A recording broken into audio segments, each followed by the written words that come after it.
Let's take a look at Wednesday in the NBA. There are 8 games on. Who do we stream in? Who's out? How big is the injury list? Michael Bolton. Thanks, Josh. It's Michael Bolton here, and it's time for another episode of the Locked On Fantasy Basketball Podcast. Let's get to it. Let's get to it, indeed. You are Locked On Fantasy Basketball, your daily fantasy basketball podcast, part of the Locked On Podcast Network.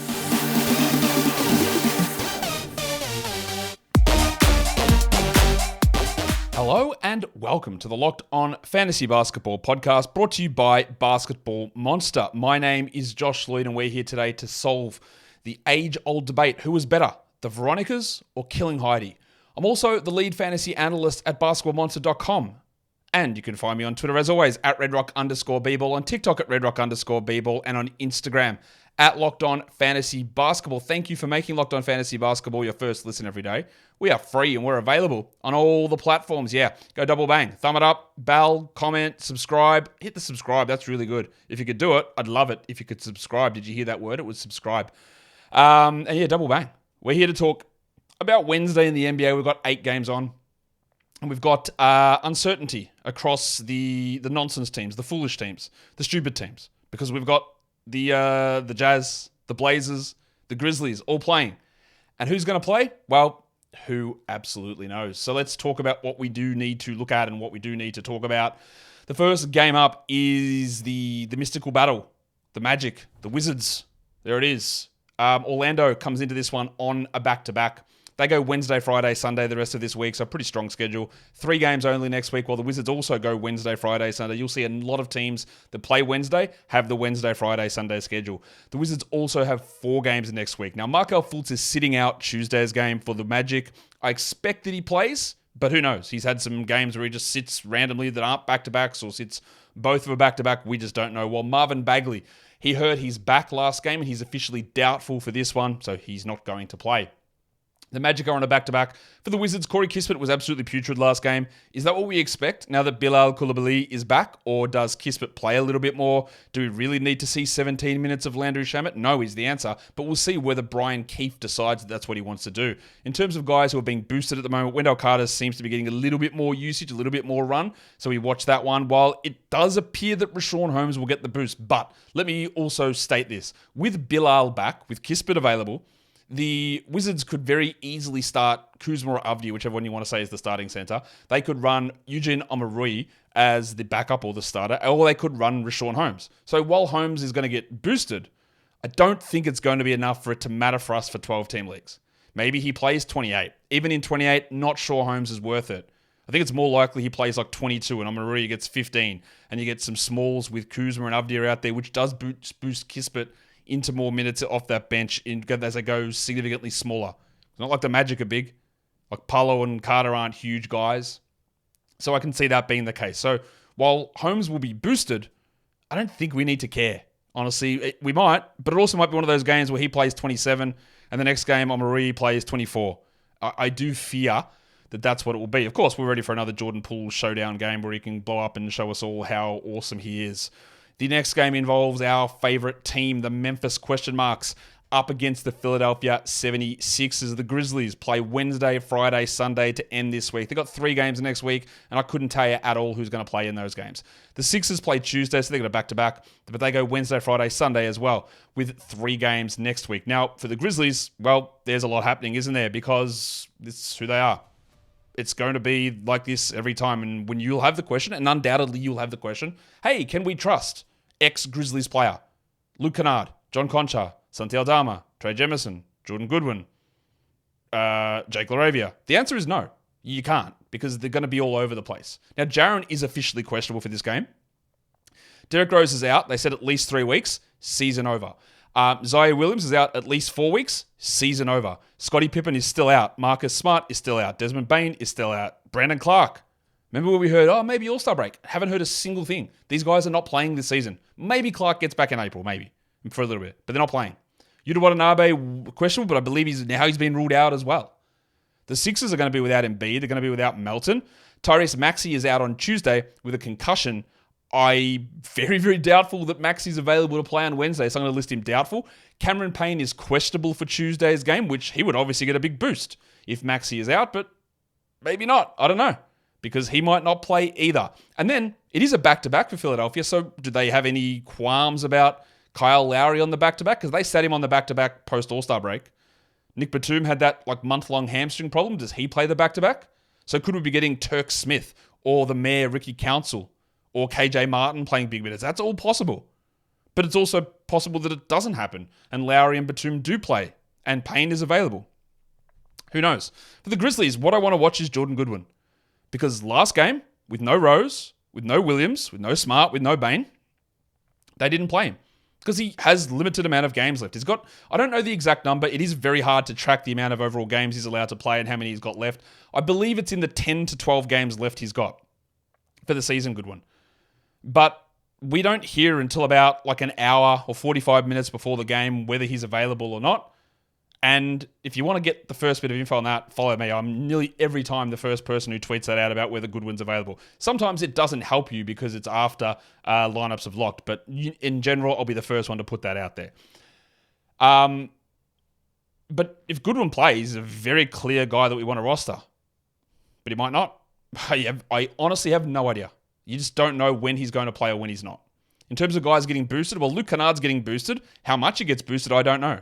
Because if Goodwin is not playing, then Kennard gets more value. But also, you can go look at Kennard's game log, and even in plenty of other games that he started, he's done nothing like he did last game. That was just an out-of-the-ordinary game where he decided he was going to take shots. Because wasn't it 2 games ago he had 2 points and didn't up his usage at all? But he should get boosted, theoretically. And Kyle Lowry should also get boosted with Tyrese Maxey unlikely to be there. But what if Lowry doesn't play?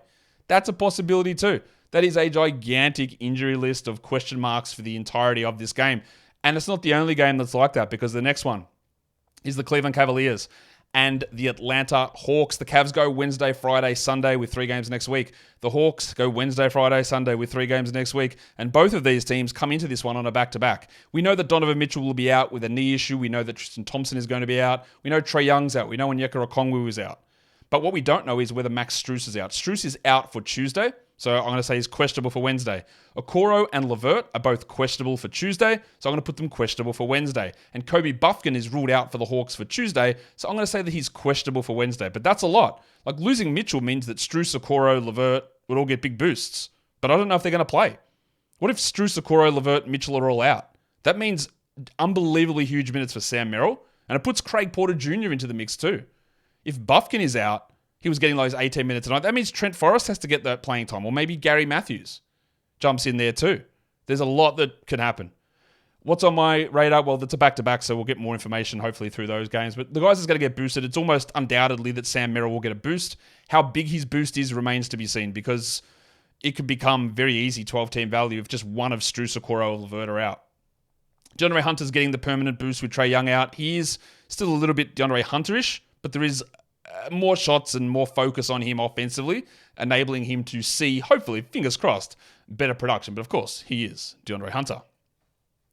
Today's episode is brought to you by eBay Motors. Passion, drive, and patience. That is what brings home the winning trophy. And it is also what keeps your ride or die alive. eBay Motors has everything that you need to maintain your vehicle and level it up to peak performance, from superchargers, roof racks, exhaust kits, LED headlights, and more. Whether you're into speed, power, or style, eBay Motors has got you covered. With over 122 million parts, for your number one ride or die, you'll always find exactly what you're looking for with eBay Guaranteed Fit.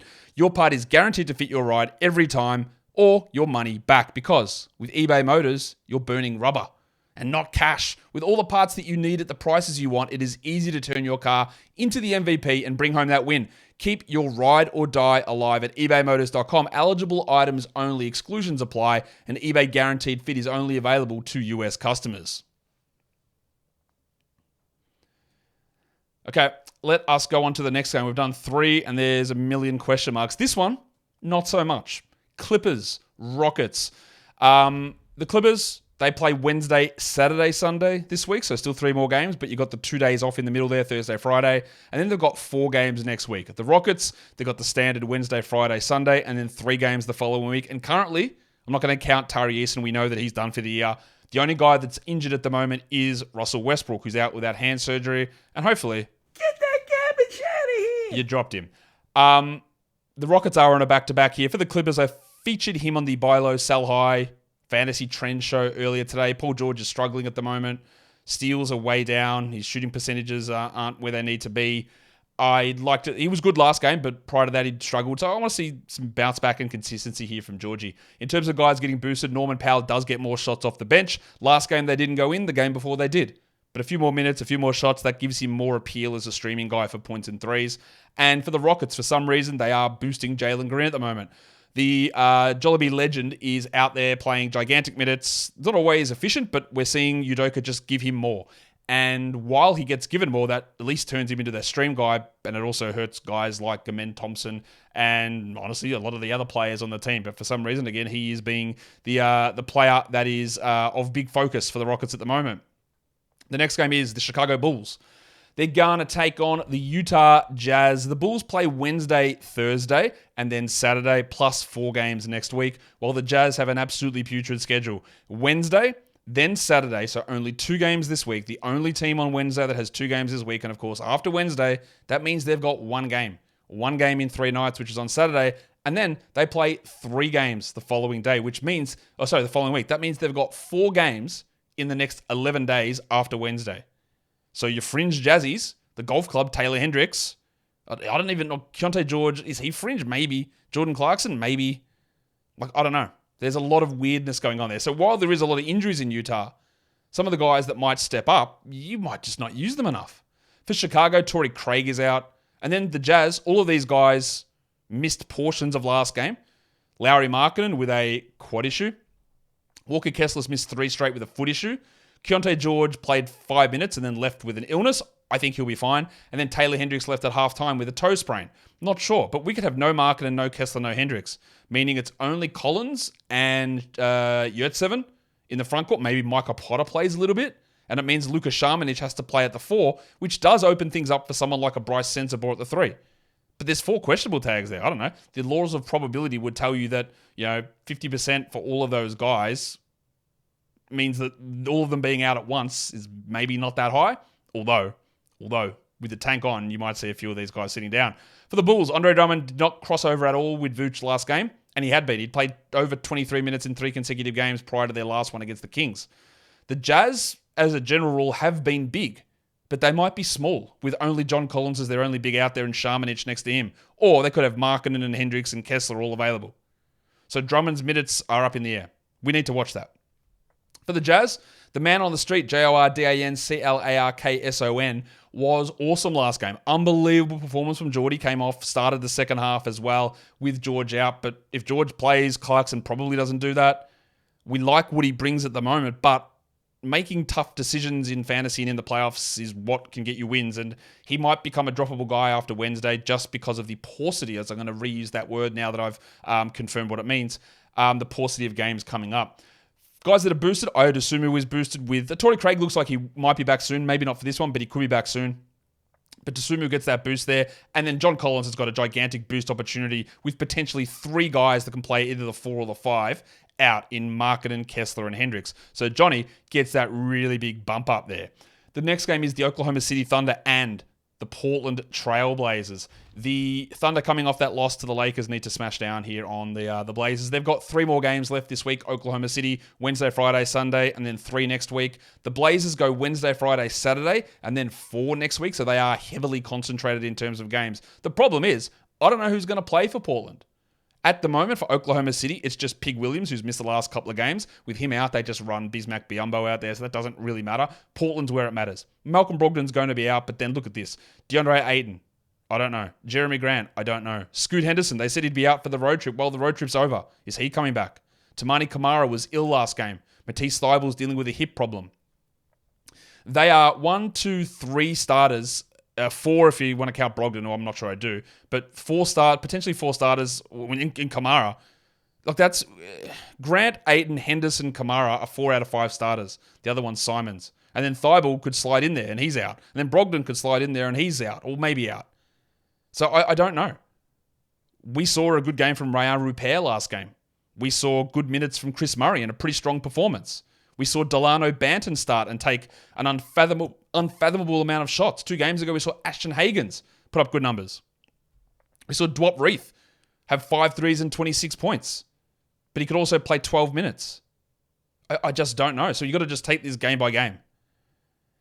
For the Thunder, Josh Giddey played the best that he's played, but everyone else saw their minutes reduced in the smashing against the Lakers, and they bumped Giddey up. Horse terms. I don't think the Giddey is a must-roster guy. Last game was pretty good, but I don't think that 21 minutes a night of Josh Giddey is enough for me to care. For the Blazers, Chris Murray, the minutes have been relatively consistent, but of course, that's with Brogdon out, with Scoot out, with Thibault out sometimes, with Kamara out. Like it's been all over the place. He's been playing next to Simons. But if Scoot returns, like Murray's not going to have that role, I'm guessing. But who knows? Again, so much stuff can happen. But Murray finally looked like he was somewhat interesting. He's a name that we watch, but there's no consistency or confidence in his role holding every single game here. In terms of guys getting boosted, they are seem to featuring Chet a little bit more, so I'm going to put him there, but the Thunder are relatively stable. The guy that we want to look at as a boost guy in Portland is probably Jabari Walker, because there are two paths to minutes. It's no Ayton and no Grant. Now, last game he was dreadful, but the game before he was awesome.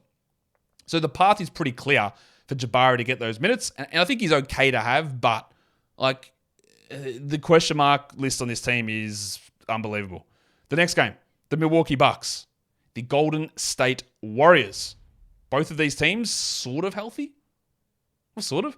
The Bucks play Wednesday, Friday, Sunday, and they've got 3 games the following week. The Warriors have a Wednesday, Thursday back-to-back. They haven't played this week yet. They go Wednesday, Thursday, Saturday with 3 games next week. Chris Middleton, I'm going to guess, is out again.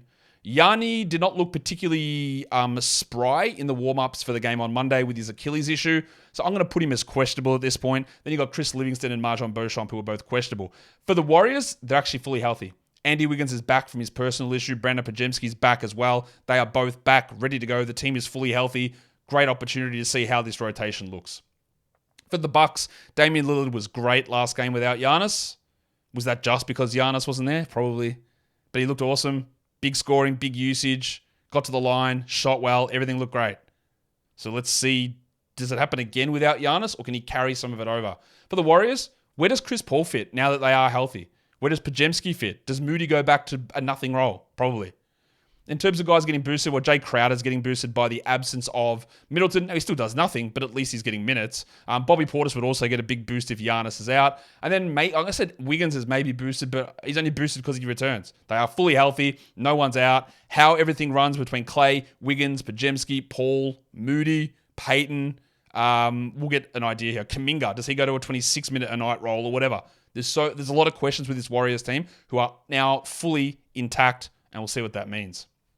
The final game is between the Sacramento Kings and the LA Lakers. The Kings have 3 more games this week, Wednesday, Thursday, Sunday, and then 3 games the following week. So they've got the back-to-back coming up Wednesday, Thursday. The Lakers have 3 more games this week, Wednesday, Friday, Sunday, but next week is the 2-game week for Los Angeles.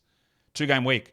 So your fringe Lakers, maybe it's Rui Hachimura, but I don't think Reeves or Russell, where do they fit into it? You hold them, but it's rough with 2 games, and then LeBron and Davis, of course.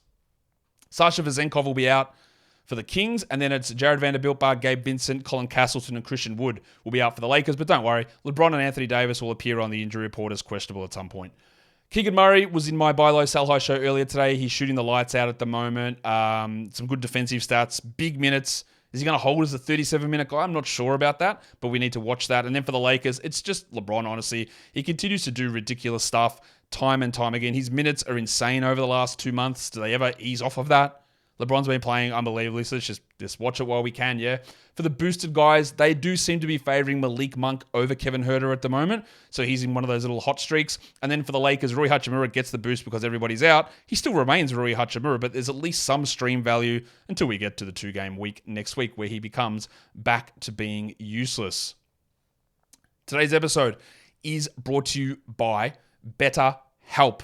Sometimes you need that opportunity to get something off your chest, big or small, certain things that can really get to you, that builds up, and you just need to get it out to someone that's unbiased in your life. And no matter how small you think it is, whether it's your favorite team's coach prioritizing Cam Reddish and Torian Prince over players who are considerably better, you just might need to get it out and you get that off your chest, unburden yourself. Therapy can be a vehicle for so many different things.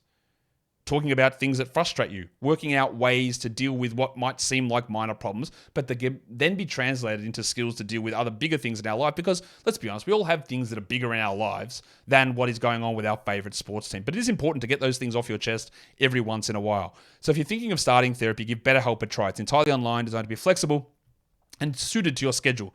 Visit betterhelp.com/lockedonnba to get 10% off your first month. That is betterhelp, HELP.com/lockedonnba. So that's the 8 games done. Let's take a look at some schedule little moves. The back-to-backs, Wednesday to Thursday. We've got the 3 teams. It's Chicago, it's Golden State, and Sacramento. So Andre Drummond, I don't know what his minutes are going to be, but the back-to-back's nice. Julian Phillips started to get some extra run. Don't think we care that much. The Warriors, though. So if you're worried about Paul or Pajemski or Wiggins or Clay or whatever, or Kuminga even, the fact that they've got a back-to-back means that you definitely have to hold that. And I don't think there's going to be any limitations on Wiggins through the back-to-back or anything like that. And then the Kings have the back-to-back, so some value maybe in Herter, maybe in the pencil Harrison Barnes. Barnesy.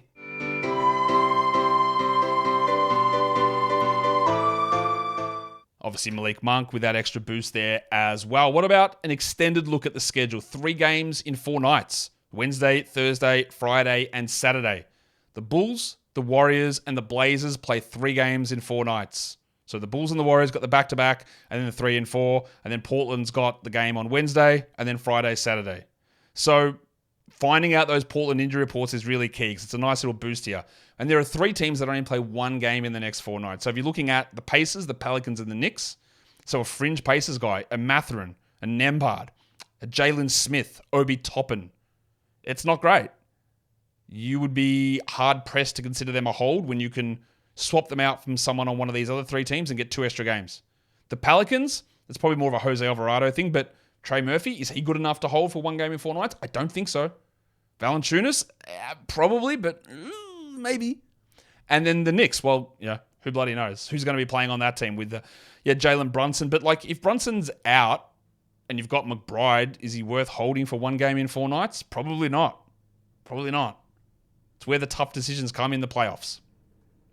4 games in 6 nights. Wednesday, Thursday, Friday, Saturday, Sunday, Monday, leading into week 20. There are 4 teams who play 4 games in 6 nights. Bulls, Cavs, Warriors, Blazers. So the Cavs are in this mix. So if those guys remain out, Sam Merrill's value is really high. But we don't know. We know Mitchell's going to miss most of these, but otherwise it's a really strong stretch here for Cleveland. And that's versus the bunch of teams that only played 2 games in the next 6 nights. Pacers, Pelicans, Knicks we talked about already, and the Utah Jazz have 2 games in 6 nights. So any fringe Jazz guys, you might stream Chris Dunn or Jordan Clarkson or Sharmanich or Sensabaugh. You can easily get guys to get 2 extra games over a 6-night period. And then if you want to go a little bit longer, again, 2 games extra over 8 nights is not huge. It does only cost you 1 move, but there are better ways, I think, of using it, but I'm going to illustrate it anyway. 5 games over 8 nights, that's Wednesday to Wednesday. Chicago, Cleveland, Golden State, Memphis, Portland, Sacramento. Love that Memphis is in there because we definitely can plan that out 8 days in advance. But the Warriors, Bulls, Cavs, Blazers, if the Blazers are tough, and the Kings with a nice little schedule. And then there are 4 teams with a stinking schedule. 3 games in 8 nights. New Orleans, the Knicks, the Suns, and the Jazz. So if you're like rushed to add Eric Gordon, if for some reason you're enamored with Bol Bol still, if you've got Royce O'Neal, is 3 games in 8 nights enough to justify a hold? It might be, and I'd like you to attack the schedule in sort of shorter chunks, but some of us have more restrictions on who we can add and when we can add them, and that's when that little bit of a longer look does help. If we're looking just now at Wednesday and guys to stream in for points leagues, now I tried not to include players who have got questionable tags, just because I don't know that they're going to play Keontae George. Yahoo points streamers, I'm going with Caruso and Drummond, who look to be pretty solidly available for shallow leagues. I've got Kelly Oubre there as well, with the potential of a bunch of guys out. Jordan Goodwin, now I don't know. That's a risky one. I don't know, because I don't know if he's going to play. But if he does play, good value. I've got Santi Aldama there, whose value probably hurts a little bit if Jaren returns. But if Jaren is out, I could even throw Trey Jemison into that mix. But I don't know. Jemison might get 0 minutes. And then Kyle Lowry. I think he plays, but he might not also on a back-to-back. Maybe they rest him. I don't know. ESPN points a lot of the same names. Alex Caruso, Andre Drummond, Jalen Suggs, and then we go to the shallower guys. Kyle Lowry, Corey Kispert, and of course, the enigma that is Jordan Goodwin. For category leagues, if you're looking at points and threes and streaming, I think Corey Kispert and Kelly Oubre look okay for points, but the Kispert one, I'll just explain it. This is me looking at no Bagley and going, I think they run small. The 48 minutes aren't just Holmes and Amari. We get Kuzma and Avdia playing at the 5 more, which means more minutes for Bilal and Kispert to play at the 3 and the 4 or the 2 and the 3. And Kispert's minutes last game were embarrassing. So I hope they push up. That's risky though. It was Oubre. There's going to be no Maxi most likely. Potentially no Lowry too. So Oubre's got a points option there. For 3s, Kispert and Leaky Beasley. Beasley is always that option to get your 3s. We know he's pretty streaky, but he's there. Rebounds and blocks, Andre Drummond is going to be your rebound guy. The big avocado pulls him in. If he gets 23 minutes, he might hit double digits. And a shallower one is Santi Aldama there. For blocks, Paul Reed, still available. 26, 27 minutes most likely. He's there. And then if you're going to another guy who gets a lot of blocks, Johnny Concha. Again, hard to trust the Grizzlies, but Concha gets blocks. He might get 2, he might get 1, but he gets blocks. And with the absences of Rose and Zaire, you feel like his role is at least marginally secure. Marginally. Assists and steals. For assists, Kyle Lowry and Jordan Goodwin, they could both literally get zeros. Like, I don't know. I think they both play, but I'm not sure. For steals, Caruso's clearly there, and so is Bilal Coulibaly. For those of you in the deeper formats, for your percentages, field goal percentage, I'm going to go with Andre Drummond.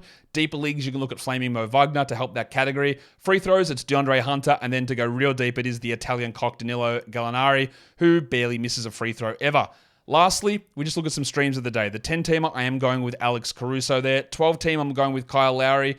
The 14-team, I'm going with John Concha. And the 16-team, I'm going with Luke Kennard. But oh my God, there is so much doubt with those guys. And some of you even might say, well, Josh, how could you possibly say Caruso? He shot 10% last game. You know what that means? That doesn't mean that he shoots 10% this game. That's not how percentages work. And if you add him today, you don't get the bad game from yesterday, much like you don't get the good game from yesterday either. So yeah, I'm very much in on adding Caruso. But Lowry, I don't know. Concha, Kennard, they started last game, were pretty good. Does that mean it happens again? Well, it is. The Memphis question mark. So I don't know. But they profiled pretty well. There's not really many other options. So maybe it's them. Guys, that's the end of a look ahead there for Wednesday's action across the NBA. You know what to do. You give it a thumbs up. You subscribe. You leave your comments down below. All that stuff is super helpful. Guys, we are done here. Thank you so much for listening, everyone. See ya.